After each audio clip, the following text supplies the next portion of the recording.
శ్రీ గురుభ్యో నమః. శ్రీ రమణ సద్గురుదేవాయ నమః. శ్రీ రమణ భాషణలు జనవరి 19, 1939.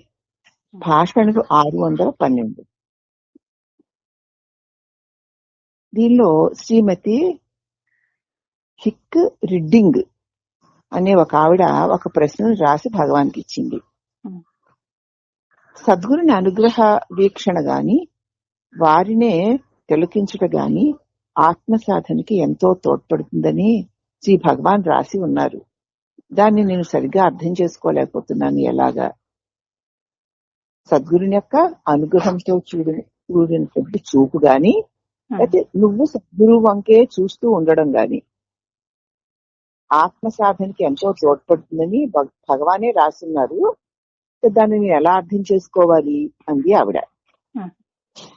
ఇప్పుడు మహర్షి గారు అంటున్నారు, గురువెవరు, సాధకుడెవరు? గురువు అంటున్నావు ఎవరు, సాధకుడు అంటున్నావు ఎవరు అన్నారు మహర్షి. అప్పుడు ఆ భక్తురాలండి, ఆత్మే గురువు అంది, ఆత్మే సాధకుడు అంది. మరి రెండు ఆత్మే అయితే మరి ఈ ప్రశ్న ఎలా కలిగింది? రెండు ఆత్మే అంటున్నావు కదా, రెండు ఆత్మ అయితే ప్రశ్న ఎలా కలిగింది అంటే, ఆ భక్తురాలు వచ్చిన కష్టమే అది స్వామి, ఆత్మను నాలోనే విచారించాలి. అటువంటప్పుడు పై వాక్యానికి అర్థమే ఉంది, అది విరుద్ధంగా తోస్తోంది. అలాగా రెండు ఆత్మే అంటున్నాను గాని నిజానికి ఆత్మను నాలోనే నేను విచారించి చూసి తెలుసుకోవాలి. అటువంటిప్పుడు మరి పైన నేను చెప్పిన వాక్యానికి అర్థమే ఉంది, నిజంగానే అది విరుద్ధంగానే తోస్తోంది అందావిడ. ఇప్పుడు మహర్షి, నువ్వు దాన్ని సరిగ్గా అర్థం చేసుకోలేదు. సాధకుడు గురువు నా ఆత్మగా, సాధకుడు గురువు ఆత్మగా తెలుసుకుంటే ఇతరత్రా కూడా అతనికి ద్వంద్వభావన ఉండదు. సాధకుడు గురువే ఆత్మ అని తెలుసుకుంటే ఇతరత్రా కూడా అతనికి ద్వంద్వభావన ఉండదు. అతడు సుఖి, అతనికి ఏ సంశయాలు ఉండవు. సాధకుడు గురువే నా ఆత్మ అంటే నాకంటే వేరుగా లేడు అని తెలుసుకున్నప్పుడు, ఇక నీకంటే వేరుగా గురువు లేనప్పుడు గురువు శిష్యుడు ఇంకెక్కడున్నారు అని తెలుసుకుంటే ఇతరత్రా కూడా అతనికి ద్వంద్వ భావన ఉండదు. అతడే సుఖి, అట్టివాడికి ఏ సంశయాలు ఉండవు. కానీ సాధకుడు ఆ సత్యాన్ని ఆచరణలోకి తీసుకురాడు. తెలుస్తాయి, తిరిగి చెప్తాడు, కానీ సాధనలోకి ఆచరణలోకి తీసుకురాడు. దానికి అజ్ఞానమే కారణం. అయితే ఈ అజ్ఞానం యథార్థం కాదు. ఈ అజ్ఞాన నిద్ర నుంచి సాధకుని మేల్కొల్పడానికి మళ్ళీ గురువు కావాలి. అంటే నీ ఆత్మయే అయిన గురువే నీ ఆత్మ. ఆత్మ అంటే నేను కదా, ఆత్మే నువ్వు, నీ ఆత్మే గురువు. ఇక్కడ బాగా అర్థం చేసుకోవాలి. నువ్వు ఆత్మ, నీ గురువు ఆత్మయే.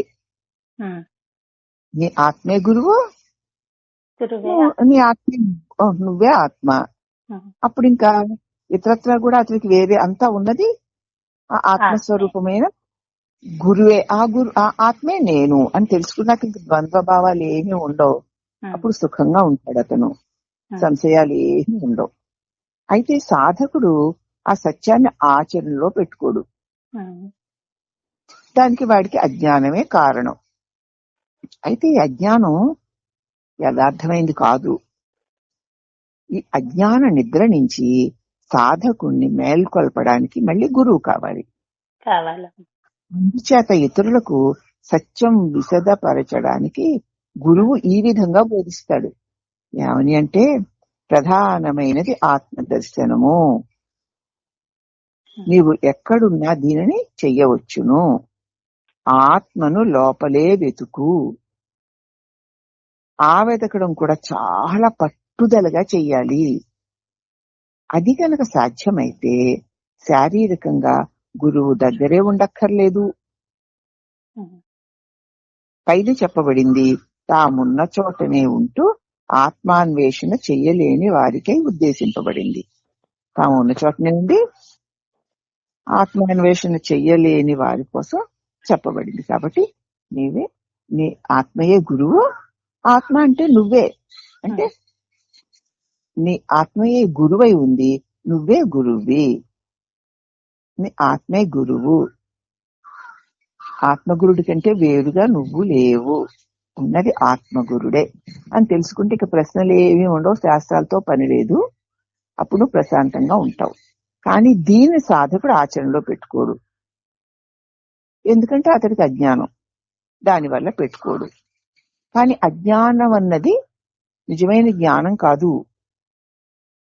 ఈ అజ్ఞానము అనేటువంటి నిద్ర నుంచి సాధకుని మేల్కొల్పాలి మళ్ళీను. అందుకు గురువు కావాలి. అందుచేత ఇతరుడికి ఆ సత్యాన్ని విశదపరచడానికి గురువు ఏమంటాడంటే, ప్రధానమైనది ఆత్మ దర్శనమే. నువ్వు మిగతా దర్శనాలు, ఆ దర్శనాలు, ఈ దర్శనాలు, అవి ఇవి ఏవో సాధనలు అవి ఇవి కాదయ్యా. ముఖ్యంగా నీకు ప్రధానమైంది నీ స్వరూపమైన నీవే అయిన నీ దర్శనమే నీకు అవ్వాలి. అది నీదే అయి ఉండడం చేత ఎక్కడున్నా చేసుకోవచ్చు. ఏదో బాహ్యమైన క్రియలు చేయాలంటే దేశము, కాలము, పరిస్థితులు, లేదా వ్యక్తులు, పరిసరాలు సమకూడాలి. కానీ వాటి వల్ల ఏమైనా మరి పుణ్యాలో లేక దాని వల్ల సుఖాలు వస్తాయేమో, అనుకున్నవి సాధిస్తావేమో. గాని ఇక్కడ సాధకుడికి కావలసింది ముఖ్యంగా ఆత్మదర్శనం. ఆ ఆత్మదర్శనం అంటే నిన్ను నువ్వు దర్శించుకోవడం, నీ నిజస్వరూపాన్ని నువ్వు పొందడం. కాబట్టి నీ నిజస్వరూపాన్ని నువ్వు పొందడానికి ఎక్కడున్నా నిన్ను నువ్వు చూసుకోవచ్చు కదా. కాబట్టి ఆత్మని లోపలే వెతకాలి. ఆ వెతకడం కూడా చాలా పట్టుదల, ధ్యాసంతా నీ లోపలే. నేను అంటే ఆత్మ కదూ, దాని అందుకే నిలిపి ఉంచాలి. అది గనక సాధ్యమైతే శారీరకంగా గురువు దగ్గరే ఉండక్కర్లేదు అని పైన చెప్పబడినంత తాము ఎక్కడున్నారో ఆ చోటునే ఉండి ఆత్మాన్వేషణ. ఇప్పుడు పైన నువ్వు అడిగావు కదా, ఏమని అడిగావు? సద్గురువు యొక్క అనుగ్రహ వీక్షణ గాని, వారినే చూస్తూ ఉండడం గాని ఆత్మసాధనకి ఎంతో మేలు కలుగుతుంది అడిగావు చూడు. అది పైన చెప్పింది తాము ఉన్న చోటనే ఉంటూ ఆత్మాన్వేషణ చెయ్యలేని వారి కోసం చెప్పాం. లోపల ఆత్మస్వరూపుడే భగవంతుడున్నాడు. భగవంతుడు అంటే ఆత్మయేను, ఆత్మ అంటే నువ్వేను. కాబట్టి నిన్ను నువ్వు నీ మీద ఛాస పెట్టుకో అంటే అలాగ పెట్టుకోలేని వారి కోసం, వాళ్ళ కోసం ఇదిగో సద్గురుని అనుగ్రహ వీక్షణ ఉండాలి, లేకపోతే సద్గురువుని చూస్తూ ఉండాలి అని చెప్పబడింది. ఇంటూ వార్డ్ జాక్సన్ అర్థం చేసుకోవడానికి ఆమె నిజంగానే కష్టపడుతోంది. భగవాన్ చెప్తున్నారు, చాలా చాలా సూక్ష్మంగా దాన్ని అర్థం చేసుకోవడం ప్రయత్నిస్తోంది, కానీ కష్టపడుతోంది. ఆ బాధను నేను పంచుకునేదే. ఆమె అడిగేది ఇది. ఆవిడ సరిగ్గా అర్థం చేసుకోలేకపోతుంది, చాలా కష్టపడుతుంది. ఆ బాధను నేను పంచుకుంటున్నాను. ఆమె అడిగేది ఇది. ఏమడుగుతోందంటే, ఆత్మను మాలోనే చూడగలవాడు గురు దర్శనానికని ఇంత దూరం ఎందుకు వచ్చినట్లు అని. ఆత్మని ప్రతివారు తమలోనే తామే చూడగలిగినప్పుడు మరి గురువు యొక్క దర్శనానికి ఎక్కడెక్కడి నుంచో ఇంతంత దూరం నుంచి ఎందుకు వచ్చినట్లు? ఎంతకాలంగానో ఆయన్ని స్మరిస్తూనే ఉన్నాము. ఇక్కడికి రావడం సరి అయిన పని అని మేము నమ్ముతున్నాము. మరి ఇది అనవసరం అంటారా భగవాన్? అది ఆవిడ పడుతున్న మదన. సద్గురుని అనుగ్రహ వీక్షణం కోసం, సద్గురునే చూస్తూ ఉండడం కోసం, అలా ఉంటే ఆత్మదర్శనంకి ఎంతో ఉపయోగపడుతుందని చదివి విని అంత దూరం నుంచి ఇక్కడికి వచ్చాం. మీరేమో సద్గురు అంటే నీ ఆత్మేను, ఆత్మ అంటే నువ్వే. కాబట్టి నిన్ను నువ్వే, గురువుని నువ్వు నీలోనే చూసుకోవాలి. ఏదో బయట చూడబడేది ఊరికి ఆలంబన కోసం చెప్పబడిందే తప్ప చూడవలసింది లోపలే అంటున్నారు. మేమేమో ఆత్మని మాలోనే చూడగలవాడు గురు దర్శనానికి ఇంత దూరం రావడం ఎందుకు? ఎంతకాలంగానో ఆయన్ని మేము స్మరించుకున్నాము, ఇక్కడికి రావడం సరి అయిన పని అని నమ్ముతున్నాము. మరి ఇది అనవసరం అంటారా భగవాన్ అన్నాడు. ఇప్పుడు మహర్షులు అన్నారు, అలా కాదు, మీరు రావడం మంచి పనే. ఈశ్వర గురురాత్మేతి, ఆత్మయే ఈశ్వరుడు, ఆత్మయే గురుడు. ఒకడు సుఖాన్ని అన్వేషించి సుఖప్రదాత ఈశ్వరుడు ఒక్కడే అని చివరికి తెలుసుకుంటాడు. అక్కడ సుఖాన్ని బాహ్య విషయాల్లో వెతికి ఇలా ఉంటే సుఖం, అలా ఉంటే సుఖం, అది పొందితే సుఖం, ఇది పొందితే సుఖం, ఇది సంపాదిస్తే సుఖం, ఈ కీర్తి వస్తే సుఖం, ఈ గొప్ప వస్తే సుఖం అనుకుంటూ సుఖాన్ని వెతికి ఆఖరికి నిజమైన సుఖం ఇచ్చేది భగవంతుడు ఒక్కడే అని ఆఖరికి తెలుసుకుంటాడు. నిజమైన సుఖం భగవంతుని వల్లనే కలుగుతుంది, బయట దేని వలన కలగదు అని తెలుసుకుంటాడు. ఇంకా అతన్ని పూజించి ప్రార్థిస్తాడు. ఆ ప్రార్థనలు విని వాని అనుకూలించడం కోసం ఈశ్వరుడు గురు రూపంతో సాక్షాత్కరిస్తాడు. గురు రూపంతో ఈశ్వరుడు సాక్షాత్కరిస్తే నాకింత మంచి మాటలు, నన్ను ఉద్ధరించడానికి, నేను మాయలో పడిపోకుండా ఉండడానికి, నన్ను ఎత్తి పెట్టి ఉంచడానికి ఇంత మంచి మాటలు నాకు వినపడుతున్నాయంటే ఆ భగవంతుడు నా మీద కరుణించి నాకు అందిస్తున్నాడు అని తెలుసుకోకపోతే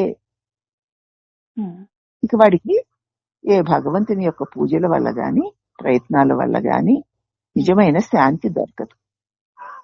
వాడికి ఆ విషయాల కోసమే భగవంతుని ఆశ్రయిస్తాడు. ప్రపంచలో ఉన్నటువంటి వాటిని పొందడం కోసమే, ఈ దేహం కోసమే, దీని యొక్క బంధు బాంధవుల కోసమే, వాళ్ళ సుఖాల కోసమే, ఈ దేహం యొక్క సుఖాని కోసమే, నా వాడు అన్నవాడి సుఖం కోసం ఇలాగ వెలుపలే సుఖం కోసం తాపత్రయాలు పడుతూ ఉంటాడు. మరి ఎవరి కోసం ఎంతెంత తాపత్రయాలు పడినా వారందరూ దేహమే తామనుకుంటున్నారు గనక ఎవరు కూడా దేహాన్ని నిలుపుకోలేరు కాబట్టి దేహం కోసం పడే తాపత్రయాల వల్ల వచ్చే సుఖమేది సుఖం కాదు అని ఎప్పుడు తెలుసుకుంటాడో భగవంతుడా నిజమైన సుఖాన్నివ్వు అని ప్రార్థిస్తాడు. అప్పుడు ఆ ప్రార్థనలు విని ఆ భగవంతుడు అతడికి అనుకూలంగా ఉండడం కోసం గురు రూపంలో వస్తాడు. సాధకునికి సత్యం తెలిసేందుకే వాని భాషలో మాట్లాడాలి కదా. మరి సాధకుడికి సత్యం తెలియాలి కాబట్టి వాడికి తెలిసిన భాషలోనే మాట్లాడాలి. అందుకని ఆ విధంగా గురువు మనిషి రూపంలోని దైవమే. నిజంగా దైవం యొక్క నిజమైన భాషణ మౌనం. ఆ మౌనాన్ని అందుకోలేని వాళ్ళకి, ఆ దైవం దర్శించలేని వాళ్ళకి మరి గురువు వాళ్ళ భాషలోనే మాట్లాడాలి కదా.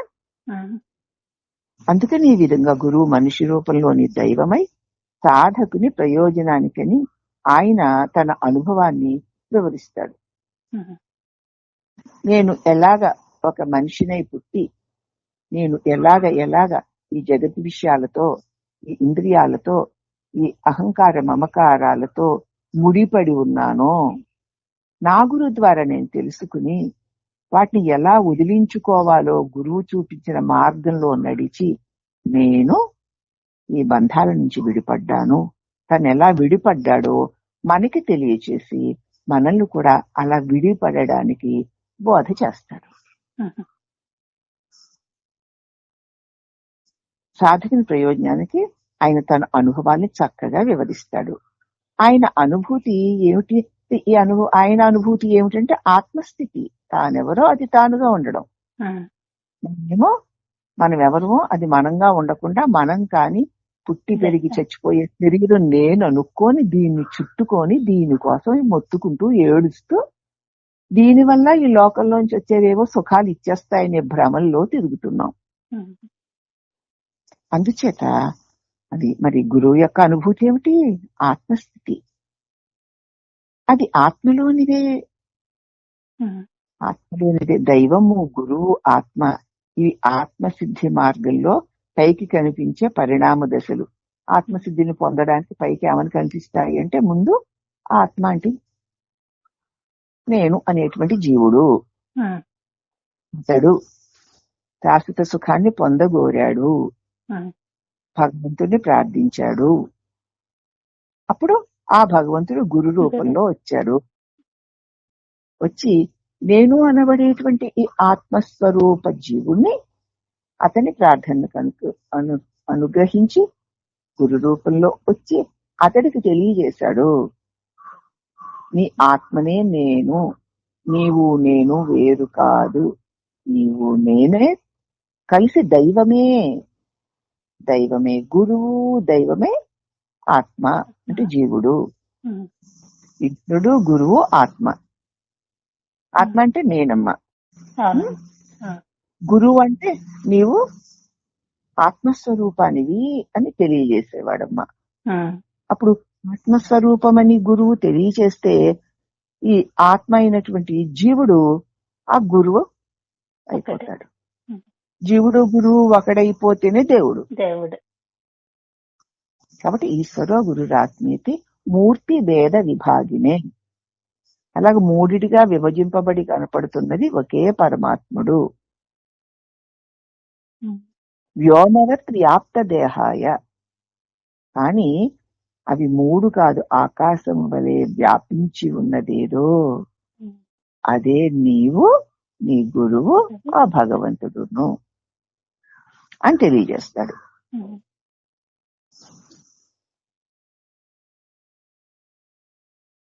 అప్పుడు సాధకుని ప్రయోజనానికి ఆత్మ, దైవము, గురువు, ఆత్మ, ఇవి ఆత్మసిద్ధి మార్గంలో పైకి కనిపిస్తున్నట్లు ఇలా ముగ్గురుగా కనపడుతూ ఉంటారు. కానీ పుస్తకాలు చదువుతుంటే మనకి ఎన్నో సంశయాలు కలుగుతూ ఉంటాయి.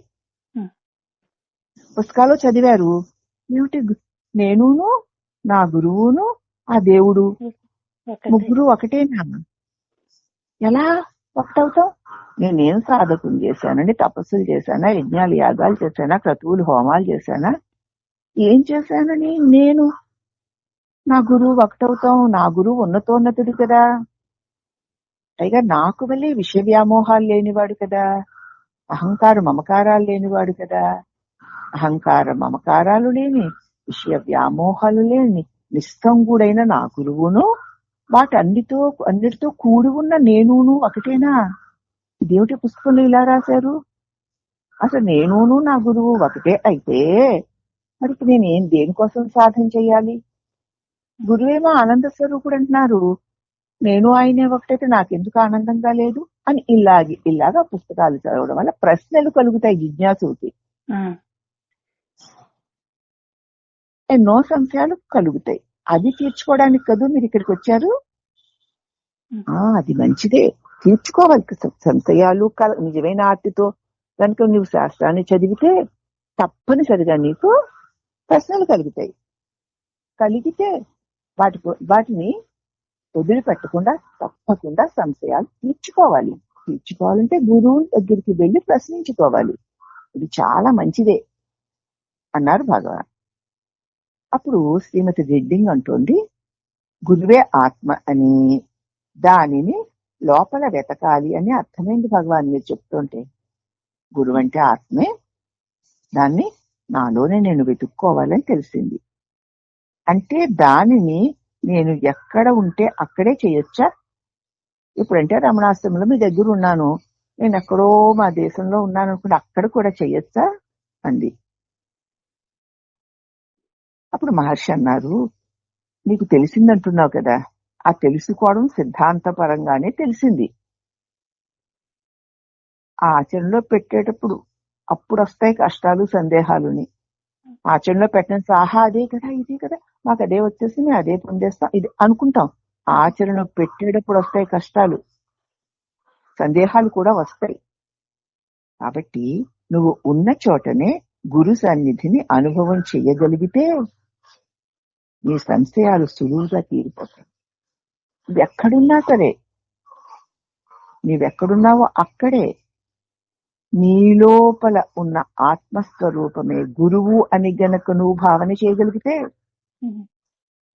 ఆ గురు సన్నిధిని అనుభవించుకోగలిగితే ఈ సంశయాలను సులువుగా తీరిపోతాయి. ఎందుకంటే సాధకుని సంశయ నివారణ గురుధర్మము కదా.